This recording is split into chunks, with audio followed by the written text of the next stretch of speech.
All right, everyone, we'll reconvene and continue with our discussion.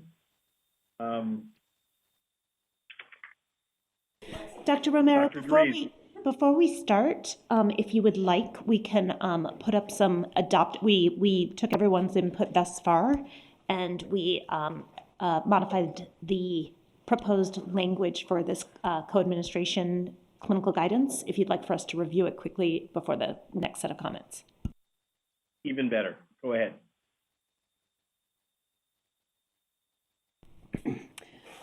All right, so COVID-19 vaccines were previously recommended to be administered alone with a minimum interval of 14 days before or after administration of any other vaccines.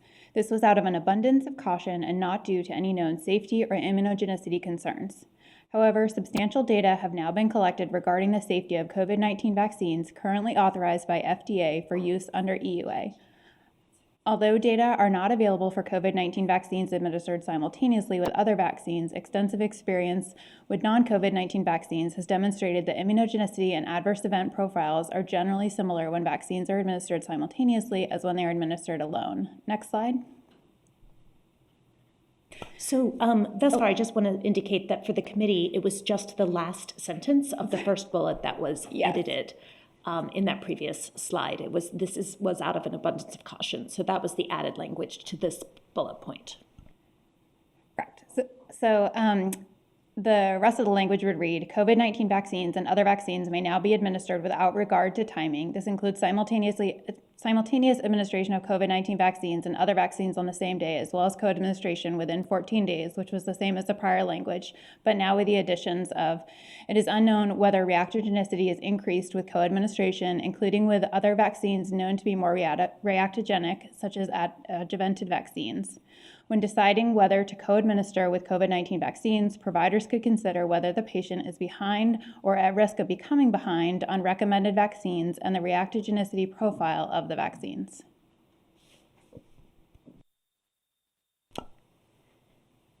So, Dr. Romero, that's how we addressed some of the concerns that were raised previously. I know it's not addressing all of the concerns, but I think we can move forward with comments. Very good. We will do so. So let's start the list and either add to the comments that were already in queue or new ones. So Dr. Dries, please. Yes, thank you. I actually had just a quick comment on a different topic, which is the 15 minutes of monitoring that's recommended for all recipients who don't have an indication for 30 minutes of monitoring. And my understanding is that this is a general vaccine recommendation, not specific to COVID-19 vaccines. But I think re-emphasizing that, I think would be helpful, because I don't think people realize that is recommended for all vaccines. I know frequently it's not happening. And I think, there's this perception that this is special for the COVID-19 vaccines. And I think in the setting of, as we move from the mass vaccination site into individual providers' offices, that may be a barrier if they think there's something special that they need to do, particularly if they have limited space with, social distancing requirements. Thank you. Dr. Cohen and Dr. Oliver and Dr. Woodworth, we have a request to leave the wording up that was on the document that was wordsmithed just now. Can we put that back up? Great, we'll just leave that there. Great, thank you. Very good. Dr. Maldonado. Oh, I'm sorry. I left my hand up from before. Sorry. Dr. O'Leary. Yeah, sorry. Can you hear me? Can Yes, you hear me? Yes, we can. Okay. So I just want to comment on the co-administration issue. So I recognize there are theoretical concerns around this issue, and while it would be great to have these data on immunogenicity, the fact is, we're in the midst of an unprecedented pandemic, still with hundreds of deaths every day. So there's real urgency to getting people vaccinated as quickly as possible, including children 12 to 15 years old. The more quickly we can vaccinate the population, the more lives we will save. And at the same time, We also know that we've seen an unprecedented drop in vaccination coverage, particularly among adolescents, and this has disproportionately impacted VFC-eligible children. We also know that the vaccine efficacy and immunogenicity of the COVID-19 vaccines in the adolescent age groups is very high, and the antigen used within the mRNA vaccine will be different than the co-administered vaccine, so it's really unlikely that there would be an impact on efficacy. I do wholeheartedly agree that these studies should be performed, but we're in an urgent moment and don't have the luxury of waiting for those studies. We also know that there's really no precedent for a safety concern with co-administered adolescent vaccines, with many millions of co-administered vaccines delivered to US adolescents. So as I consider the theoretical downsides of co-administration, I have to weigh these against the very real downsides of not doing so. We know that missed opportunities for vaccination in adolescents often result in that adolescent never being vaccinated. And I'm remembering a particularly salient data point presented in a prior ACIP meeting. For every 200 adolescents vaccinated against HPV, a case of cancer is prevented. How many adolescents will end up with an HPV-related cancer because of those missed opportunities? In other words, there are very real downsides to having a 7 to 8 week window when these other life-saving vaccines cannot be given. Therefore, all things considered, I strongly support CDC's proposed language on co-administration. Thank you. Thank you very much. Our next speaker would be Dr. Kimberlin. Thank you, Dr. Romero, and thank you as well to the work group for its careful deliberations. As Sean, I think, spoke well to, as with all things, we must balance benefits and risks as we continue to move through this pandemic. The known benefits of COVID vaccination are readily apparent with the decreasing cases that we're seeing nationwide, but throughout the pandemic, we've also seen the known risks of an alarming decrease in rates of routine childhood and adolescent immunizations. In my judgment, the known benefit of COVID vaccination and the known risks of missing routine vaccinations combine to justify the modification of the co-administration recommendations to allow COVID and the routine vaccines to be given without regard to interval. And I'm all the more comfortable with this modification given the safety profile for the COVID vaccine, which really was the reason for the 14-day interval in the first place. Dr. Kimberlin, we lost you at the very end of that comment. Yes, thank you. I'm not sure where I was going. I'm driving across the U.S. right now, so I'll leave it at that. I'm highly supportive of everything that Sean just said. Thank you very much. And another example of the dedication shown to ACIP and decisions we make. Thank you again. Drive carefully. Dr. Arthur, your name was up before the break. It's not there now, but do you wish to make a comment?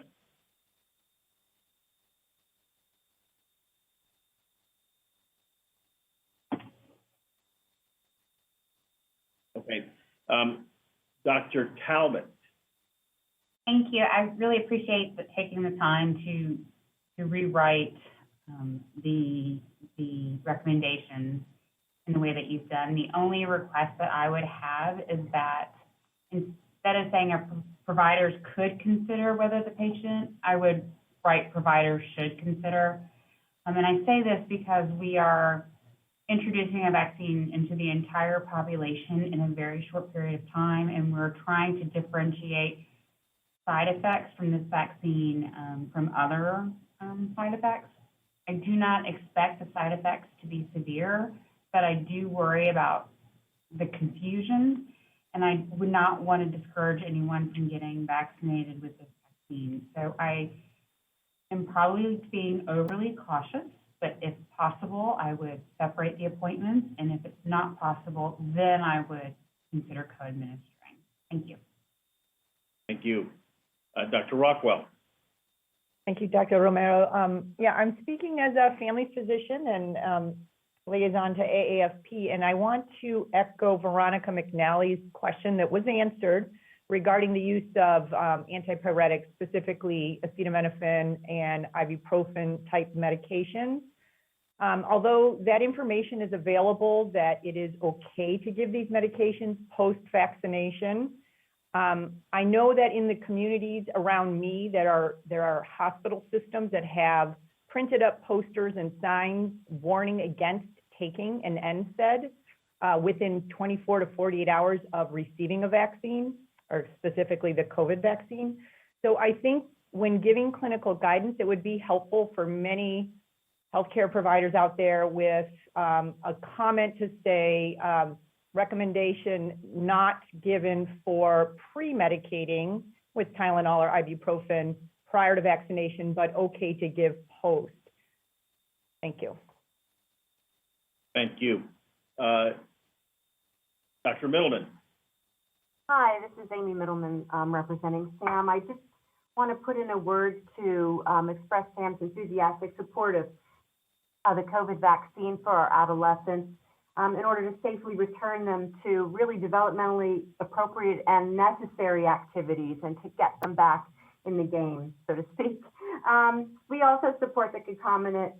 I also feel we support the concomitant administration of vaccines. It's often hard to get adolescents in for multiple visits. And again, we don't really want to pull them out of activities that they're just starting to, in which they're just starting to re-engage. So we're supportive and excited and look forward to the vote. So thank you. Thank you very much. Dr. Schaffner.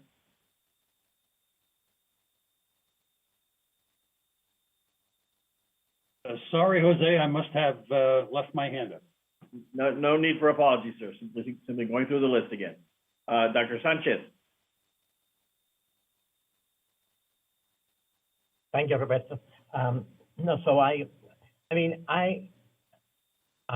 Overall, I am in favor of being able to co-administer these vaccines. I would also add that it's not just whether the patient is behind or at risk of being behind, but also I would add to the importance of, to also weigh the importance of administration of that other vaccine as well. So if it's in a situation, it's not just because they're going to be behind if you don't give it or that the patient is behind, but that the importance of that other vaccine being given without delay. So because those situations do come up. But I also just want to really reemphasize the fact that it's not just reactogenicity, but it's also immunogenicity that really both need to be studied. And I certainly hope that those studies can be done and will be done. Thank you. Thank you. Dr. Cotton. Camille Cotton, I want to express my appreciation for this change in the recommendations. I routinely see many patients who are in the process of undergoing organ transplant evaluation, and the recommendation for the 14-day delay, which has ended up being weeks and weeks of delay, has really been a big stumbling block to providing appropriate vaccine-related protection to transplant patients. For over 15 years, I have routinely given up to half a dozen vaccines at any one clinic visit. So having this barrier to vaccination has really been an impediment. So I'm really appreciative of the change. My two suggestions would be, I think co-administration within 14 days is confusing. I don't think it's co-administration. It's co-administration if it's on the same day. So in bullet point 1, I might remove the co in the last few words. And then I might spell out what adjuvanted vaccines, because as someone who gets a tremendous number of questions about vaccines within my hospital, people don't really know off the top of their head which ones are adjuvanted or not. So I might just include in parentheses examples of adjuvanted vaccines. And thanks again for your adaptation of this, because this will be, I think will have a tremendous impact. I've also seen people kind of make up some additional guidance on that 2 weeks for other vaccines because they thought it worked for COVID vaccines. So they've kind of adapted it to Pneumovax and whatnot, which is really not appropriate. So I think it's really a good time for a change. Thank you.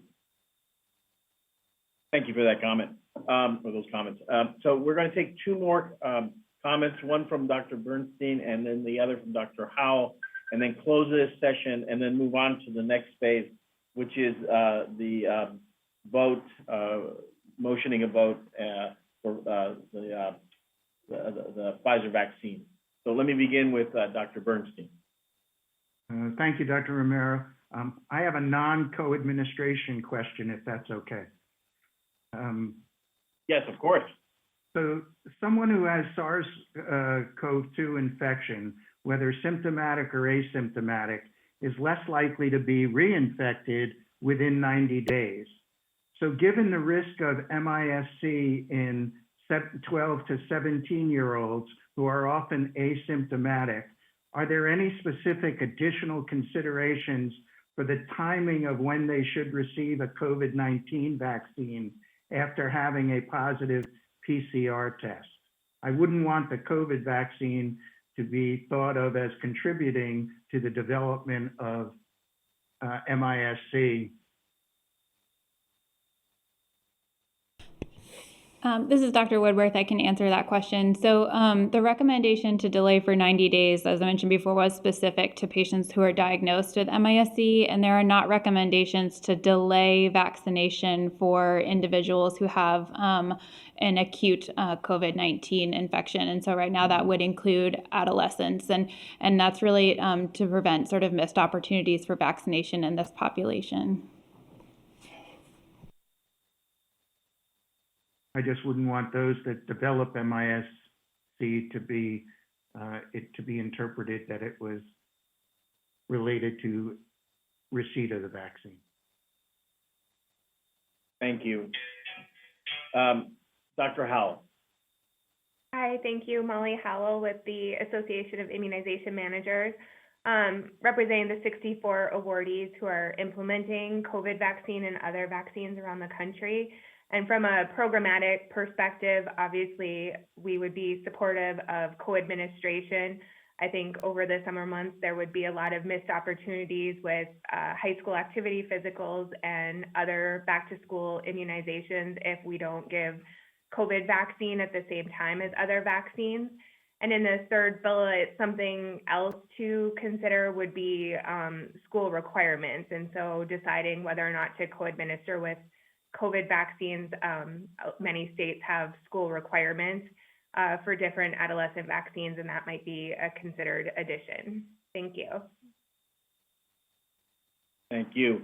So that ends this session. So we'll go ahead now, and I'm going to ask Dr. Oliver to put the question for consideration up on the screen.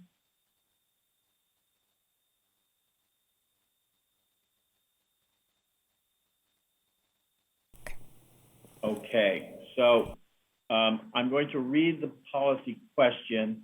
I will need a motion and a second, and then we'll open it up for further discussion prior to the vote.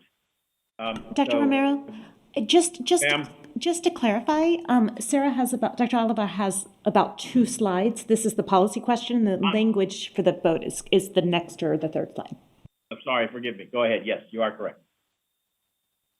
So the policy question is, should vaccination with Pfizer BioNTech COVID-19 vaccine, 2 doses IM, be recommended for persons 12 to 15 years of age under an emergency use authorization? Do you want Dr. Oliver to take over, Dr. Romero? Yeah, why don't you do that? Thanks, Dr. Romero. Happy to. Was just going to remind the work group that the ACIP, that these were the summary of the work group interpretations that when considering the totality of the data, the balance of consequences were that the desirable consequences clearly outweigh the undesirable consequences, and that the proposal from the work group to ACIP is to recommend the intervention. Next slide. And this was the vote language proposed, that the Pfizer BioNTech COVID-19 vaccine is recommended for persons 12 to 15 years of age in the U.S. population under the FDA's emergency use authorization. Thank you very much, Dr. Oliver.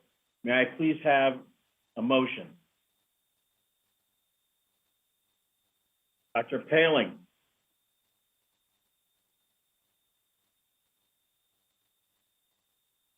This is Kathy Paling, and I would like to move to approve this motion.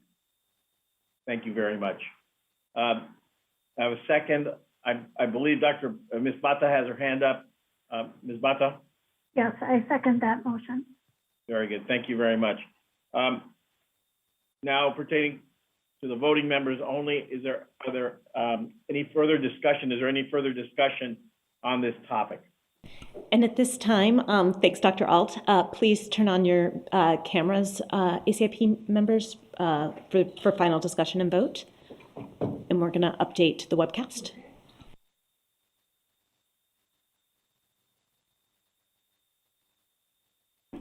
And I'll also, as we're doing this, I'll also remind the ACIP members to restate any conflicts of interest, or if you have no conflicts of interest, as well as at the end of the vote, if anybody would like to make a comment about their vote, we will allow time for that. We also, Dr. Romero, I think we are almost ready. Ready? No, I'm looking. I'm just going to move chairs over here. Okay. All right. Very good. Let's move forward. Is there need for any further discussion? Not seeing any or hearing any, then I'll begin with the vote as stated by, I'm sorry, did somebody have something to say? Okay. Again, as Dr. Cohn said, state if you have any conflicts of interest. So I'll begin and proceed alphabetically. Dr. Alt. Alt, no conflicts, yes. Dr. Ms. Bata. Bata, yes, no conflicts. Dr. Bell. Bell, yes, no conflicts. Dr. Bernstein.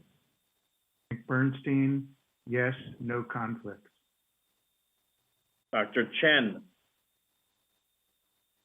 Chen, yes, no conflicts. Dr. Daly. Daly, yes, no conflicts. Dr. Fry. I'm not sure if I'm supposed to vote, Dr. Romero. You can say that you say that you recuse yourself. Recuse yourself. I recuse, Fry recuse. Thank you, Dr. Fry. Dr. Cotton. Camille Cotton, yes, no conflicts.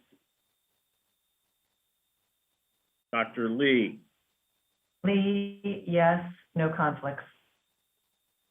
Dr. Long. Sarah Long, no conflict, yes. Ms. McNally. McNally, yes, no conflicts. Dr. Paling. Paling, yes, no conflicts. Dr. Sanchez. Sanchez, yes, no conflict. Dr. Talbot. Talbot, no conflict, and yes. Romero, no conflicts, and yes. 1, 2, 3, 4, 5, 6, 7, 8, 9, 10, 11, 12, 13, 14. Yay, and 1 recusal. The motion passes. Dr. Cohn, any comments from the group? Dr. Talbot, your hand is up first. I'm sorry, go ahead. No, I just wanted to say that the vote, I have the same vote count, 14 yeses, oh, sorry, thank 0 you. no's, and the motion passes. So we can go to comment.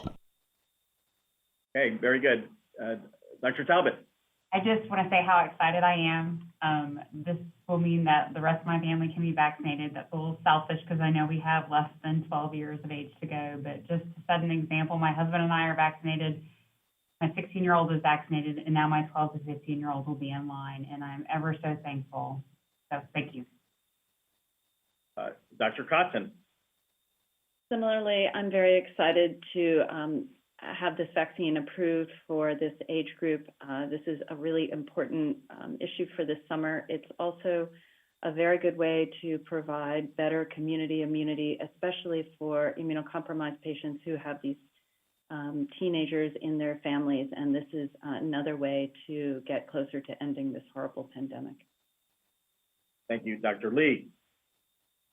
Thanks. I just wanted to make a comment because I think sometimes we lose the importance of children and adolescents in the midst of a pandemic. There's been such a focus on older adults in particular.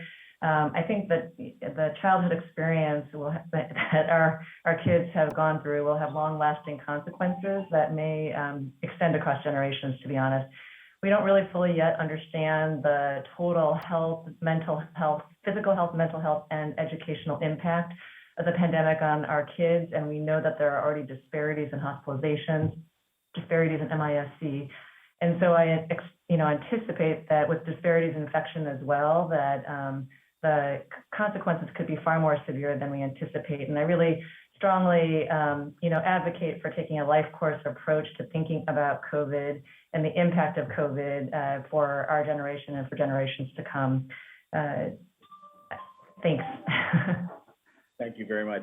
Dr. Daly, please. Yes, thanks so much. Two brief comments. One is U.S. focus, the other is global. In terms of U.S. focus, I think one thing we haven't talked about a little bit, but not a ton, is that there really have been 130 million doses of Pfizer vaccine given, and to date, the safety profile of that vaccine in use has been really positive. So, I think I want to remind everyone that the intensive safety scrutiny of this vaccine will continue after the authorization. We're just going to get more data about the 12 to 15-year-olds. And then the global comment is that, I think if we look at what's happening elsewhere in the world, that's evidence of what happens if you don't have adequate supplies of safe and effective vaccines. That is what happens. And so we're in this very privileged position where we can see declining deaths and declining case rates because of these vaccines. And so this is just another group that'll be vaccinated that will continue those downward trends. Thank you. Thank you. Dr. Bernstein. I just wanted to reiterate what everyone else is saying, that the benefits far outweigh the risks. I think this will provide protection for 12 to 15-year-olds. It'll decrease transmission within their families. It'll contribute to community immunity, and it'll allow the kids to more safely go back to camps this summer and back to in-person school. So I'm excited for the idea that 12 to 15-year-olds are eligible for vaccine. Dr. Paling. I want to reiterate the importance of this vaccine for the teenage children themselves. COVID-19 hospitalizations are increasing in children, with over 13,000 hospitalizations. Children in April 2021 comprised 9% of all cases, and that's even higher than those 65 years of age and older. Children can have severe disease from COVID-19 infection themselves, as well as from MIS-C. Long-term implications of COVID-19 can be very significant. For example, we had a teenager who presented with a heart attack with their COVID-19 illness, and fortunately did survive, but that will have long-lasting impact. While deaths are uncommon in children, COVID-19 deaths are one of the top 10 causes of death for children. Many children have underlying conditions putting them at increased risk. COVID-19 vaccine is both safe and effective. Many parents and adolescents want to be protected by being vaccinated, and I'm so glad we have the vote to enable them to do that today. Thank you. Are there any other comments from the voting members? So let me just say that this is one more step closer to attaining immunity and bringing the pandemic closer to the end. We still have the younger age group to deal with, and we are dealing with that. And we still need to vaccinate the rest of the world. But we've made significant steps and are on the road. And as usual, I want to thank all of you, all of the voting members, the liaisons, the ex officios, for all the time and work that you've spent and dedicated to this effort. This is now our 15th meeting this year. And that translates to roughly 5 years of work in a single year. So again, thank you. It does not go unnoticed and unappreciated. So thank you very, very much, and good work to all of you. So we'll move on to the final session after we take a 5-minute break, so you can stretch your legs, get something to drink, and we'll be back at 20 after the hour. Thank you very much.